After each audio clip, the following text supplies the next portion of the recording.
Eh bien, bonjour une nouvelle fois et bienvenue sur l'espace dédié au site mécaniqueuniverselle.net, le site qui vise à démontrer que l'humanité dans son ensemble évolue vers son ultime perfection.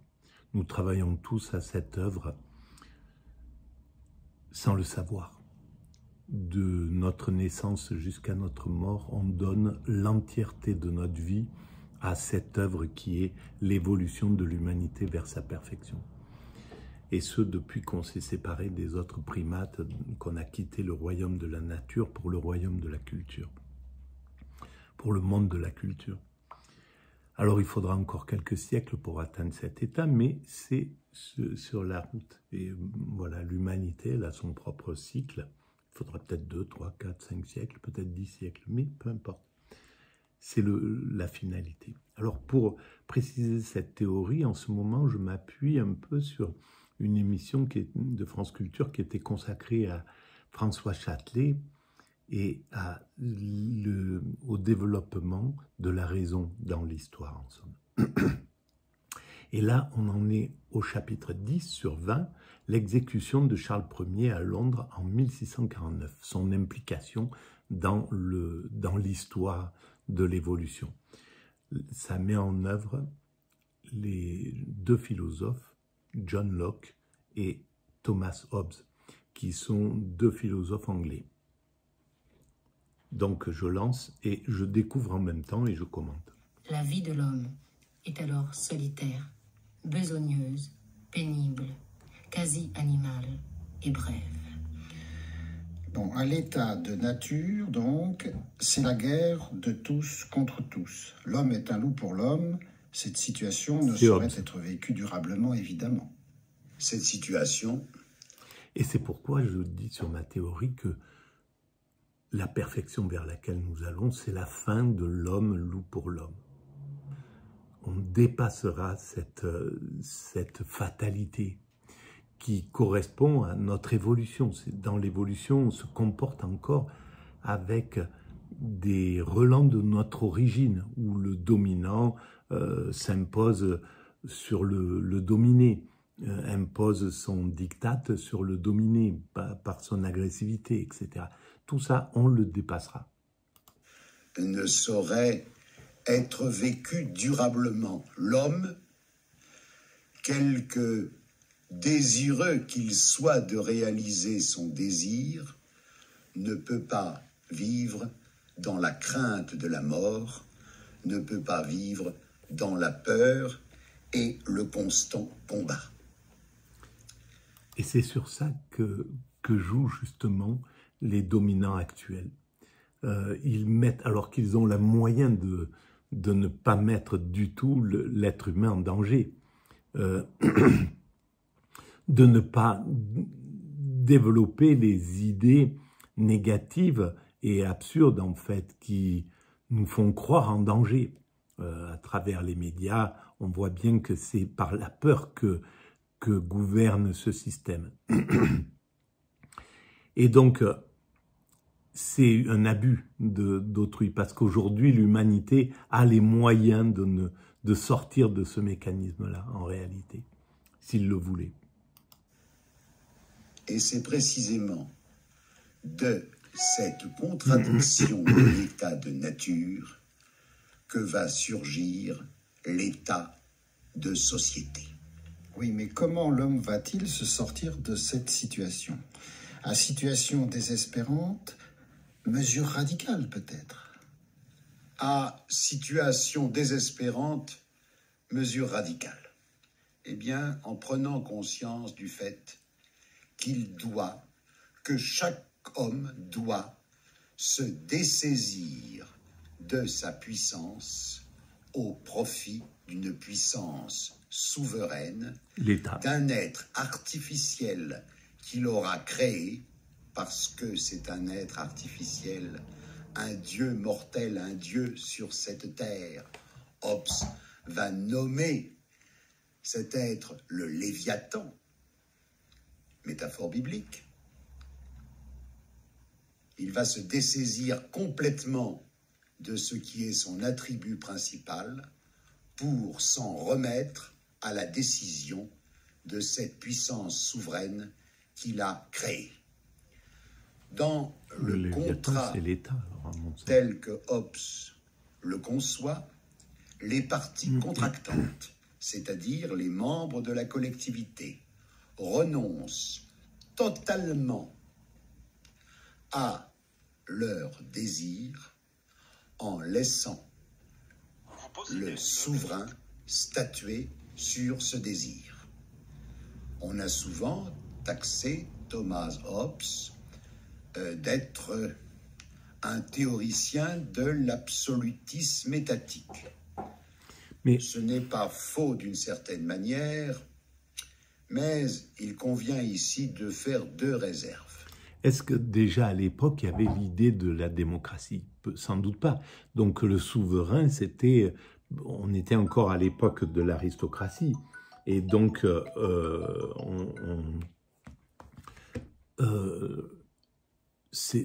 le souverain était tout puissant. La démocratie, c'est ce qui inverse ce processus. C'est pour ça que j'en fais une œuvre d'art, une pure merveille dans l'évolution de l'humanité. C'est-à-dire que c'est le groupe, c'est le peuple qui devient le souverain. C'est lui qui élit ses représentants, les meilleurs d'entre lui, du peuple, les meilleurs du peuple montent, sont en compétition et puis arrivent à la gouvernance, mais pour appliquer les valeurs et les choix du peuple.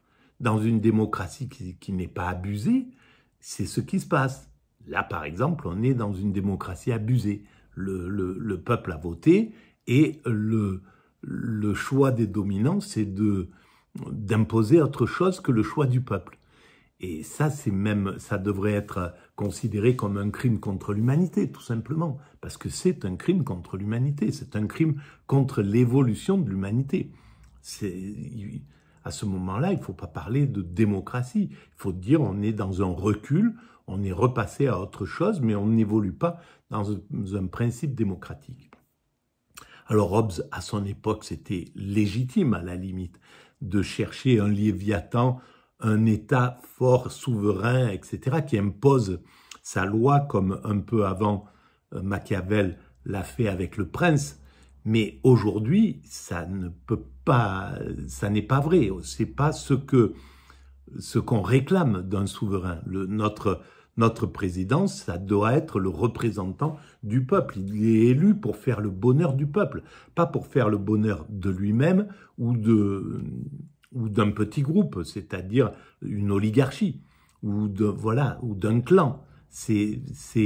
Parce que ça, c'est le principe de nos origines primates. C'est un retour à nos origines primates. La première, c'est que Hobbes est tout à fait évasif concernant la nature du souverain. Ce que j'ai dit tout à l'heure sur le fait que le souverain peut être non pas un homme empirique, un homme de chair et d'os, mais une institution, doit être répété, doit être repris ici. Le souverain, ça peut être, par exemple, tous les citoyens. C'est là ce que pensera Rousseau, de la même manière, dans le contrat social. C'est plus tard, c'est quand même que tous les hommes se dessaisissent de leur liberté, mais qu'ils remettent cette liberté à eux-mêmes, en quelque sorte, en tant qu'ils se constituent comme corps social. Ça, c'est on peut la vraie grande envisager évolution. que Hobbes concevait les choses de cette manière.